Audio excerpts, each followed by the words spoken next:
बस चावल के डब्बे में आज यह एक चीज़ डाल दो, जीवन में धन संपदा की कभी कमी नहीं होगी, रोग दोष कष्ट सभी चीज़ों से आपकी मुक्ति मिल जाएगी। इसे मैं सर्वश्रेष्ठ उपाय के रूप में कहना चाहूँगी, क्योंकि घर में वास्तु दोष पितृदोष का इससे नाश होगा और सभी कामना सिद्ध होगी। गुरुजी द्वारा बताए गए हम सभी को जीवन को सुखमय बनाने के लिए कई उपाय बताए हैं, जिसमें सबसे विशेष उपाय गुरुजी कहते हैं घर के मुख्य द्वार पर प्रत्येक महिला को जल जरूर से छिड़कना चाहिए। घर के जो मटका परिंदा है वहाँ पर से पानी लें और इसे जो है अपने घर के मुख्य द्वार पर छिड़क दें। इससे पितृ तृप्त होंगे और रोग दोष शोक का नाश होगा, किया कराया इत्यादि आपके जीवन को प्रभावित नहीं करेगा। साथ ही गुरुजी द्वारा बताए गए हमारे गृह गृहस्थी के एक विशेष उपाय यह है, गुरुजी कहते हैं घर में कभी भी हल्दी और घी जो है पूर्ण रूप से खत्म ना हो और कभी भी चावल पूर्ण रूप से खत्म ना हो, इस बात का ध्यान रखें।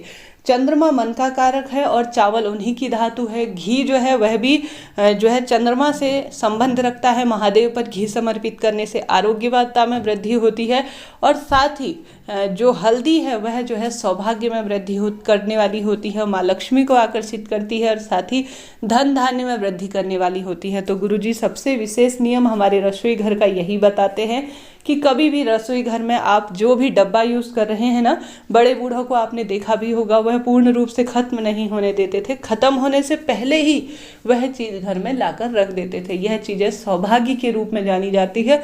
घर में रसोई घर में माँ अन्नपूर्णा जो कि माता पार्वती के स्वरूप के रूप में जानी जाती है, उनके उस जो है तथ्य, उनके जो है अंश के रूप में यह चीज़ देखी जाती है। तो इस बात का भी ध्यान रखिए कि रसोई घर में कभी भी यह चीज़ खत्म ना होने पाए। तो शिव महापुराण में और साथ ही गुरुजी हम सभी को जो है ऐसी ऐसी बातें बताते हैं जो अपने आप में एक दिव्य हैं, विशेष हैं, जीवन को सुखमय बनाने के लिए हमारे लिए कही गई है। साथ ही गुरुजी द्वारा अन्य कई भी उपाय बताए गए हैं, जिसमें गुरुजी कहते हैं मंदिर में एक जल का लोटा सभी को रखना चाहिए। साथ ही निरंतर प्रभु स्मरण, शिव महापुराण कथा सुनने समझने में अपना समय व्यर्थ करना चाहिए, अर्थात लगाना चाहिए। फालतू की अन्य चीज़ों में अपना व्यर्थ जो है समय बर्बाद नहीं करना चाहिए। चुगली चाटी इस तरह के जो क्रियाकलाप है वह जीवन को बर्बाद करने वाले होते हैं। प्रत्येक महिला घर की केंद्र बिंदु होती है, वह कोई भी कार्य करती है तो उसका फल पूरा परिवार प्राप्त करता है। तो आप सभी जैसा करेंगे वैसे आपके परिवार के सदस्य, आपके बच्चे देखेंगे, धीरे धीरे उस चीज़ को एब्जॉर्व करेंगे और खुद भी अपनी आदत में इसे शुमार करेंगे। तो आप सभी इन चीज़ों का ध्यान रखें। और रसोई घर में सबसे महत्वपूर्ण बात होती है चावल। जब भी गुरुजी कहते हैं आप कुछ भी नहीं कर सके, कोई भी विशेष उपाय नहीं कर सके, तो मात्र एक जल का लोटा शिव मंदिर में लेकर जाए और सामान्य सरल तरीके से एक एक जो है चावल का दाना 108 लेकर, कटे फटे टूटे फूटे न हो, शिव मंदिर में शिवलिंग पर समर्पित कर देते हैं। चाहे तुम हरा मूंग समर्पित करो, चाहे फूल समर्पित करो, चाहे 108 चावल के समर्पित करो दाने, परंतु शिवलिंग पर समर्पित करने से सर्वकामना सिद्ध हो जाती है।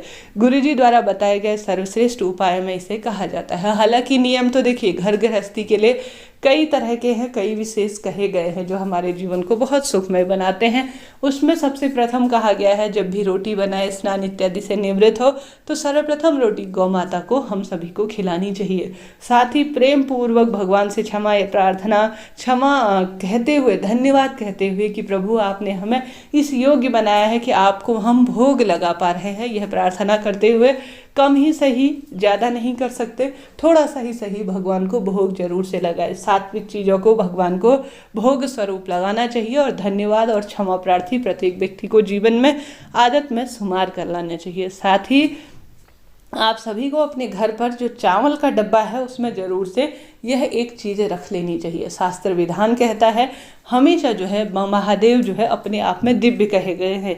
हालांकि चावल में रखे जाने वाले कई चीज़ें शास्त्र वर्णन कहती है, ज्योतिष में भी इनका वर्णन मिलता है, धन धान्य में वृद्धि करने वाले होते हैं। परंतु शिव महापुराण कथा के अनुसार मैं कहूँ तो गुरुजी कहते हैं शिव मंदिर में जाएं और वहाँ पर जो निर्माल्य अर्थात महादेव पर चढ़ी हुई बेलपत्र अपने साथ घर ले आए और उसे चबा चबा कर खा जाए। अगर संभव हो तो आप सभी जो है दवाई का दान करें, दवाई के रूप में जानी जाती है महादेव पर चढ़ी हुई बेलपत्र।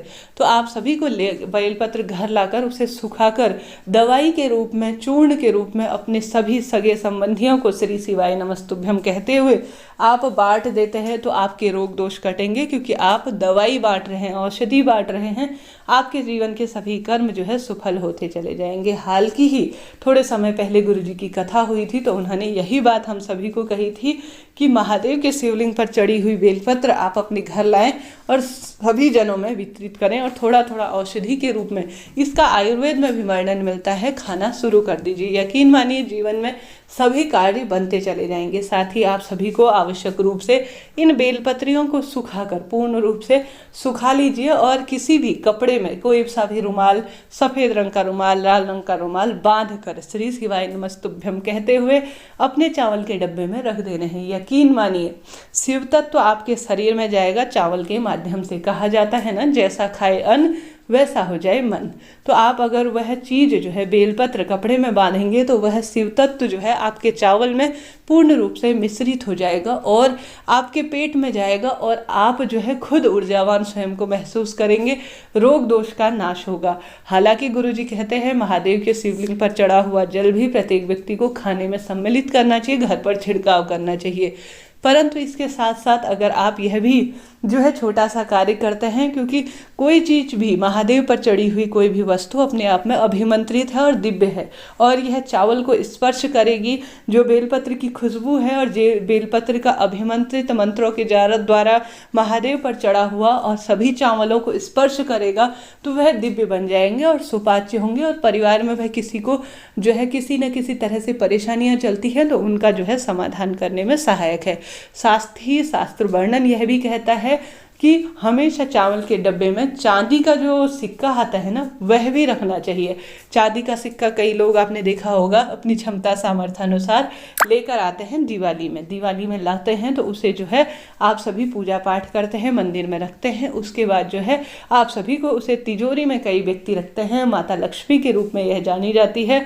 चावल भी माता लक्ष्मी का आपने गुरुजी की कथा में सुना होगा।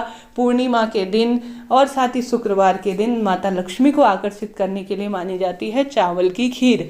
तो आप सभी को इन्हीं सभी तत्वों का सम्मिश्रण करते हुए यह सरल से कार्य करने हैं।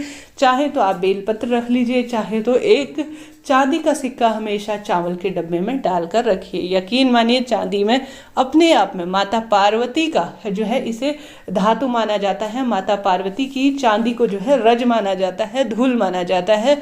तो चांदी जो है रोग दोष को काटने में भी सहायक होती है।